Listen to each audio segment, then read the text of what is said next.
এই শয়তান ছেলেটা বমে আগুন ধরিয়ে পিঁপড়েদের উপরে বম মেরে দেয়, যার কারণে পিঁপড়েদের রাজা অনেক রেগে যায়। এই জন্য তারা সেই ছেলেটাকে মারার জন্য তাদের সংসদ ভবনে সেই ছেলেটার বিরুদ্ধে যুদ্ধের ঘোষণা করে দেয়। এবং তোমাদের যা কিছু আছে তাই নিয়ে প্রস্তুত থাকো। মনে রাখবা, রক্ত যখন দিয়েছি রক্ত আরো দেবো। এদেশের মানুষকে মুক্ত করে ছাড়বো ইনশাআল্লাহ।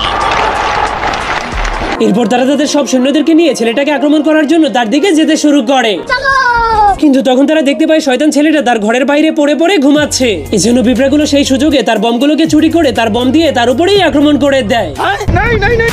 এই জন্য সে অনেক রেগে যায়, তোর মরণের চুলকানি উঠছে। এরপর পিঁপড়েগুলো তার উপরে ফুল স্পিডে একসঙ্গে অনেকগুলো বম দিয়ে আক্রমণ করতে শুরু করে দেয়। এমনকি একটা পিঁপড়ে লুকিয়ে লুকিয়ে তার হেলমেটের মধ্যেও বম ঢুকিয়ে দেয়। এই জন্য সে যখনই হেলমেটটাকে পরে তবুও সে হার না মেনে প্রতিশোধ নেওয়ার জন্য পিঁপড়েগুলোর ঘরের মধ্যে একটা বম ঢুকিয়ে দেয়। এরপর জলদি করে সেখান থেকে চলে যায়।